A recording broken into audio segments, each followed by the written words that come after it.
purifica.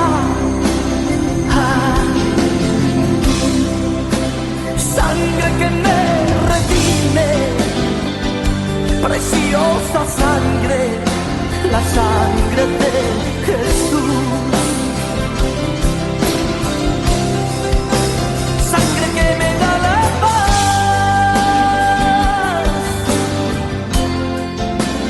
sangre que me purifica,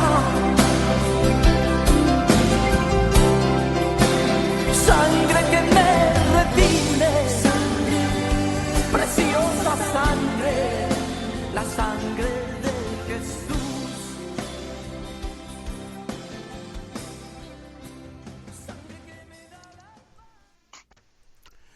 Bien, continuamos en esta mañana escuchando el tema de hoy en este programa especial para ustedes. Una voz informativa con Aurora Sauceda. Adelante, Muy bien. señora.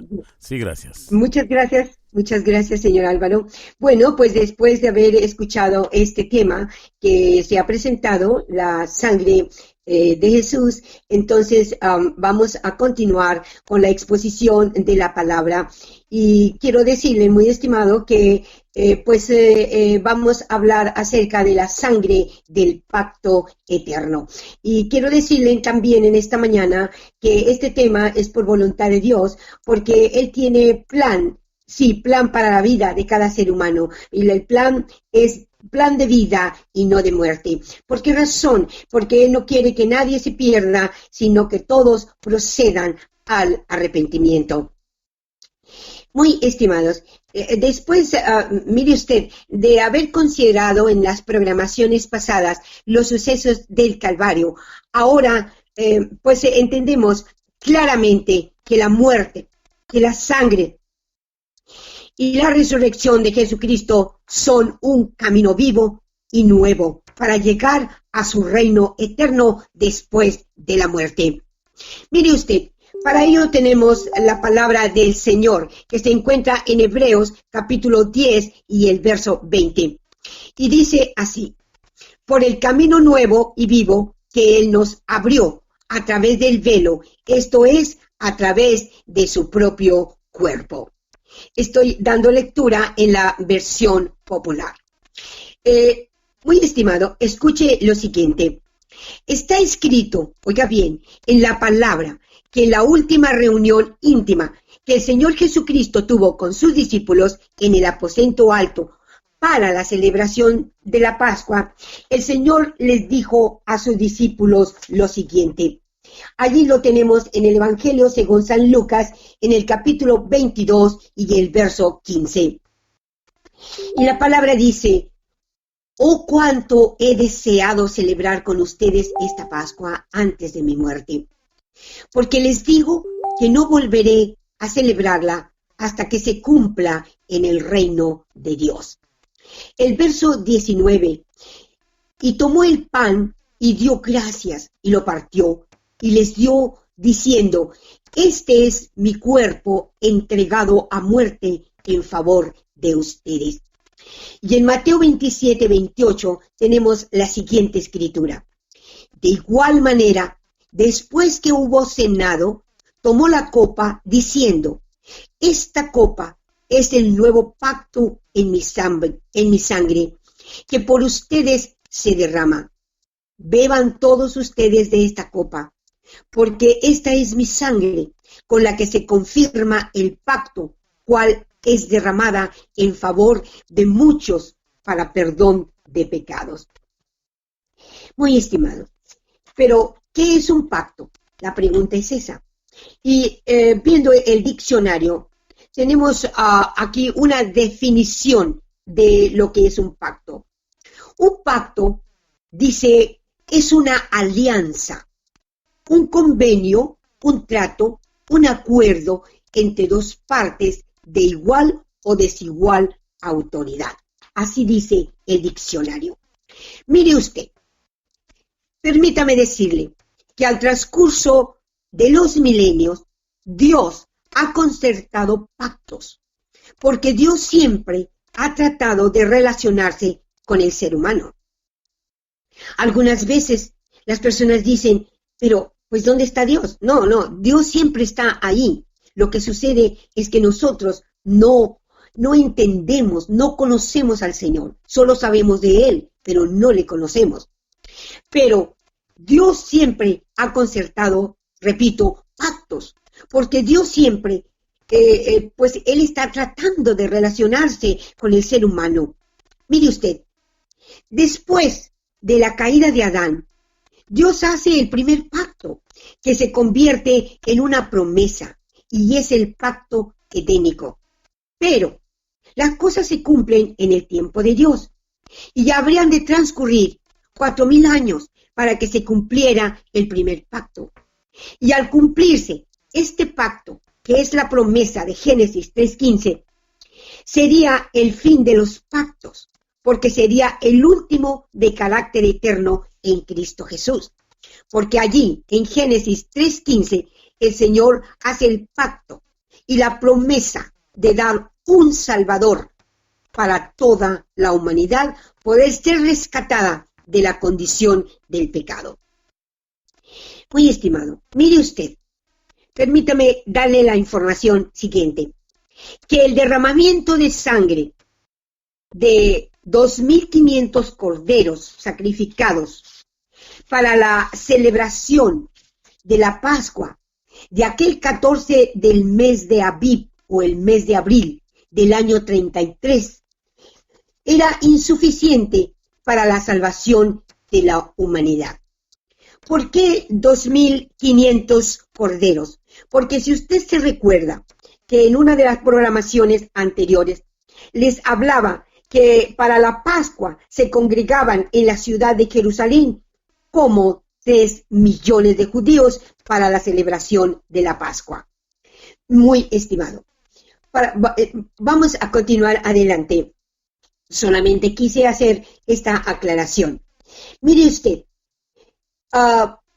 el primer cordero, mire usted, cuando, más bien dicho, regresando, es que como no tenía esto en cuenta, me pierdo un poquito, pero mire usted, en la Pascua del mes de Abib, que es en el año 33, pues el sacerdote o el sumo sacerdote sacrificaba el primer cordero en el templo a las 3 de la tarde. Y mire usted, allá en el Monte Calvario, Jesús, el cordero sacrificado, que estaba pendiente de una cruz, a la hora novena, como dice la palabra, que son las 3 de la tarde, dio el grito de victoria: consumado es, y murió. Mire usted la conexión tan perfecta que se encuentra en este suceso y en este tiempo. La conexión del sacerdote en el templo, sacrificando el primer cordero de la Pascua. Y allá en el Monte Calvario, también el Señor a la misma hora gritaba: consumado es, y murió. Muy estimado, así se cumple a la perfección lo que Dios había prometido en aquel pacto edénico en el jardín del Edén para levantar a una raza caída en el pecado. Muy estimado, hacía 4,000 años que por causa del pecado, Adán y su mujer enfrentaron el primer juicio, el juicio de la expulsión del Edén, como está escrito en Génesis 3:24. Y la palabra dice: y echó pues fuera al hombre, y puso al oriente del huerto del Edén querubines, y una espada encendida que se revolvía por todos lados para guardar el camino del árbol de la vida. Mire usted, pero antes que la pareja quedara fuera del Edén, Dios hizo el primer sacrificio de sangre por el pecado. Sí, señores, mire la palabra del Señor, dice en Génesis capítulo 3:21. Y Jehová Dios hizo al hombre y a su mujer túnicas de pieles y los vistió. Sí, ¿qué significa esto? Que hizo túnicas de pieles y los vistió. que este fue el primer derramamiento de sangre, el primer sacrificio de animales. Oiga, en mi opinión personal, creo que fueron corderos. Aquí nos muestra la palabra que el inocente estaba muriendo por el culpable para proteger el cuerpo a costa de la vida de seres vivos e inocentes. Muy estimado, permítame decirle que el pecado y la muerte empezaron a hacer estragos devastantes en la primera familia. ¿Por qué? Mire usted, porque nuevamente el pecado provoca el primer asesinato, derramando sangre inocente, la sangre de Abel, de la mano de su hermano Caín. Lo hizo por la envidia. Sí, señores, la envidia se levantó contra su hermano y lo mató, quitándole la vida. Nuevamente, mire usted, Dios confronta a otro ser humano seducido por el pecado.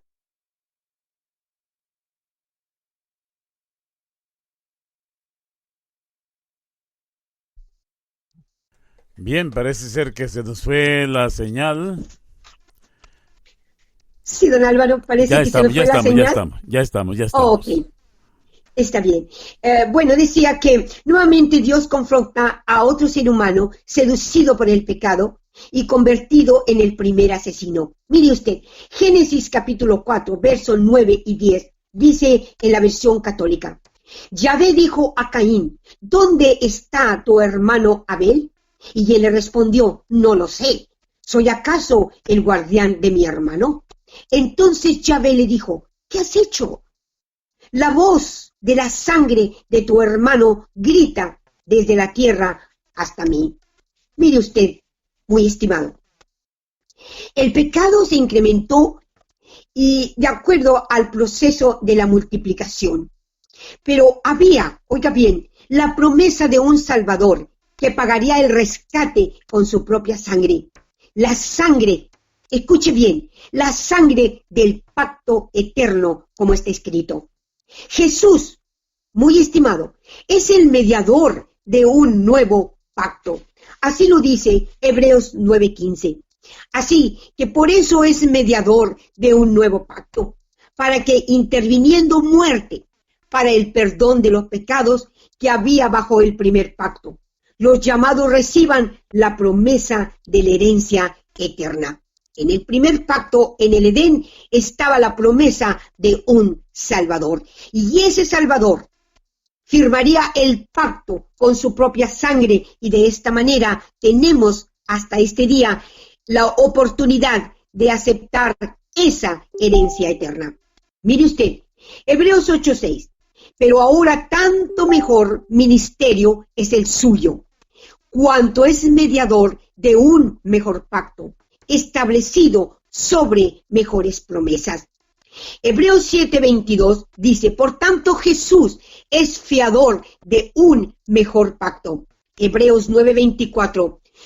Mire usted, esta es la excelencia de este pacto. Dice así, porque no entró Cristo en el santuario hecho de mano, figura del verdadero, sino en el cielo mismo, para presentarse ahora por nosotros ante Dios.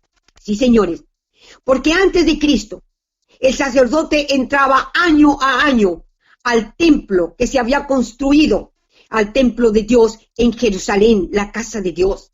Pero en el pacto eterno, el Señor Jesucristo, en su calidad de sacerdote, no entró al templo a Jerusalén, sino que dice, entró al santuario, no hecho de manos, figura del verdadero, sino que en el cielo mismo, para presentarse ahora por nosotros ante Dios. Muy estimado, mire usted, Hebreos 9:12, dice la palabra, y por la sangre ni por la sangre de machos cabríos, ni de becerros, sino con su propia sangre, entró una vez para siempre en el lugar santísimo, habiendo obtenido eterna redención. Muy estimado, mire usted, por la sangre poderosa del pacto eterno en el Señor Jesucristo,